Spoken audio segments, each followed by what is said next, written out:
10 ಹೀಗಿತ್ತು, ಊಟದ ಆಟವು ಮುಗಿದಿತ್ತು.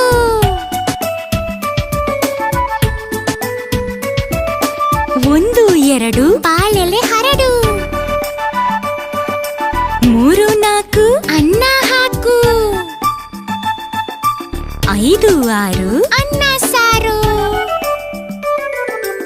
7 8 ಪಲ್ಯಕ್ಕೆ ದಂಟು. 9 10 ಎಲೆ ಮುದಿರೆತ್ತು.